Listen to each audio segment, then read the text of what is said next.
Terima kasih teman-teman pers. Yang pertama selamat karena daya dengarnya tajam sekali sehingga tahu kalau hari ini Pak Effendi Simbolon menemui DPP PD Perjuangan untuk melakukan klarifikasi.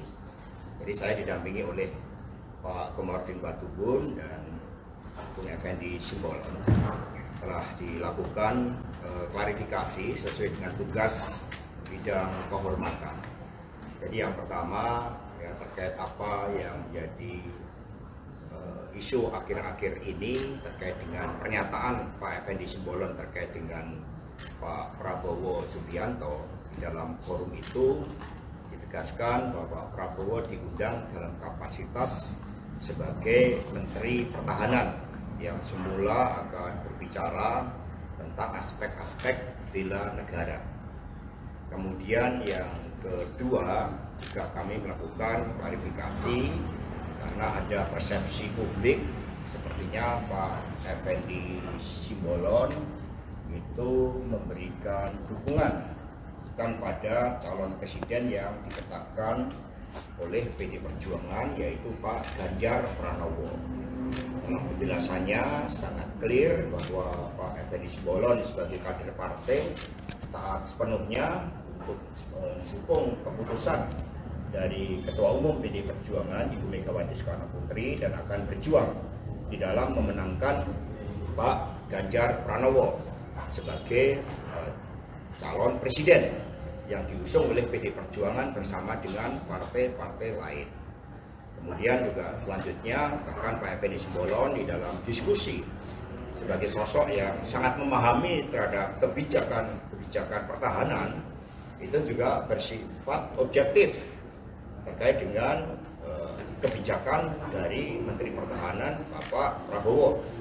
Misalnya terkait dengan kebijakan pembelian pesawat bekas Mirage dari Qatar itu merupakan suatu kebijakan yang tidak tepat, bahkan berpotensi melanggar undang-undang. Demikian pula berbagai kebijakan pertahanan lain di dalam pengadaan alutsista yang dilaksanakan secara tidak proper. Nah, dengan demikian Pak Effendi Simbolon menyampaikan hal-hal yang bersifat objektif dan itu dilakukan dengan penuh pertanggungjawaban sebagai sosok yang lama berkecimpung di Komisi 1 sehingga bisa memahami mana kebijakan pertahanan di dalam pengadaan alutsista yang tepat, mana yang tidak tepat, bahkan yang juga berpotensi merugikan Indonesia di masa-masa yang akan datang. Sehingga dengan hasil klarifikasi ini, termasuk dari Pak Komarudin Watubun, tadi juga menunjukkan berbagai dokumen-dokumen yang ada, dan kemudian disimpulkan bahwa proses klarifikasi sudah dilaksanakan sesuai dengan mekanisme partai. Partai menegakkan disiplin organisasi partai dan semua akan bergerak serempak di dalam turun ke bawah memenangkan Pak Ganjar Pranowo sebagai calon presiden dan kemudian juga bergerak di dalam memenangkan pemilu legislatif. Kemudian terkait ada isu-isu Pak Effendi Simbolon mau ke partai lain, itu juga sama sekali tidak benar karena sekali merah itu tetap merah. Nah, demikian, mungkin ada pertanyaan. Berarti tentang klarifikasi ini apakah berarti tidak ada teguran kepada Pak Effendi ya? Dalam prosesnya kan ada berbagai teguran-teguran yang melalui rapat terlebih dahulu, kemudian dilakukan klarifikasi. Ada yang dilakukan klarifikasi, kemudian rapat terlebih dahulu. Jadi kalau dalam kasus ini, klarifikasi kemudian dibahas di dalam rapat DPP partai. Jadi ada dua jalur, rapat DPP dulu untuk menetapkan, kemudian dilakukan konfirmasi. Nah, di sini dilakukan konfirmasi dulu, kemudian nanti dibawa di dalam rapat DPP partai. Mas Hasto tadi juga sempat ditanyakan masih Mas ke Pak Effendi soal pendapat Pak Effendi soal mahkoda yang tepat, mahkoda yang ada. Ya, saya tanyakan pada Pak Effendi Simbolon. Jadi karena sebagai tuan rumah di dalam pelaksanaan kongres tersebut, Rakernas ya dari keluarga Simbolon sedunia. Nah, di situ sebagai tuan rumah akan memberikan puji-pujian ya kepada seluruh tamu yang datang. Nah, tamu yang datang tidak mungkin dikritik di depan umum, kan tidak mungkin. Jadi telah dilakukan klarifikasi. Buktinya tadi di dalam pembahasan kebijakan pertahanan, Pak Effendi Simbolon juga bersifat objektif dan juga menegaskan bahwa kebijakan pengadaan Miraj pesawat bekas tersebut itu tidak tepat dan bahkan berpotensi melanggar undang-undang.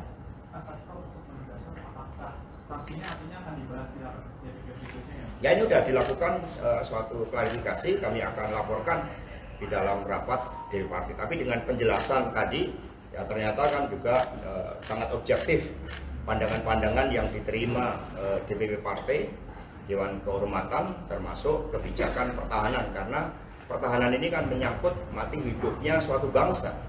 Ketika kebijakan pertahanan diambil dengan tidak proper, itu juga membahayakan bangsa ke depan. Maka kami akan tidak lanjuti juga informasi terkait dengan pengadaan Miraj. Ya. Bukan saja informasi terkait dengan apa yang disampaikan oleh Pak Effendi Simbolon di dalam doorstop, karena itu kan di doorstop sebenarnya.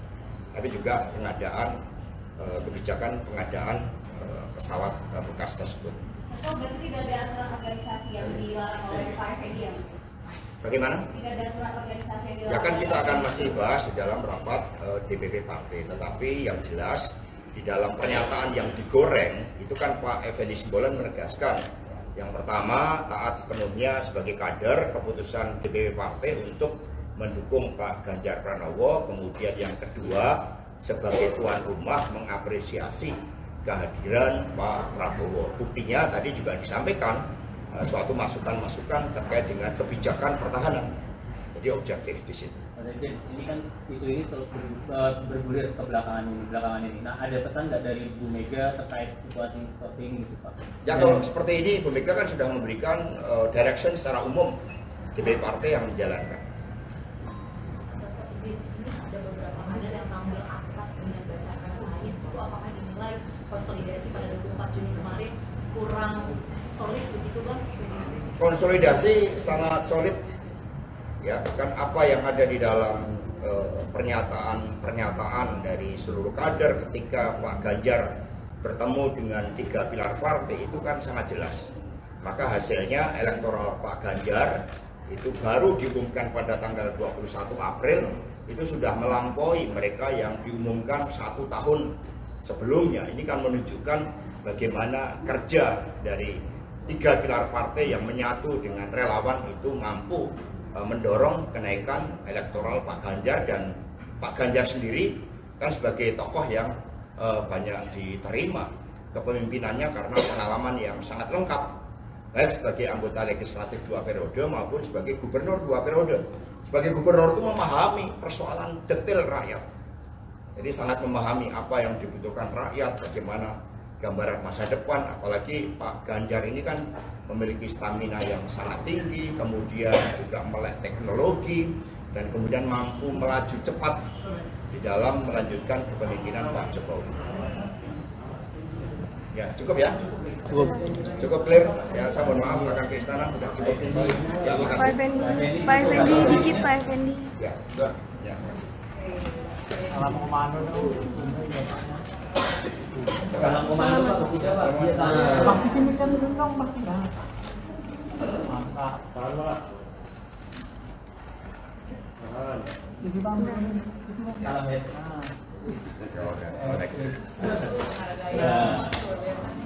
Apa? Gaya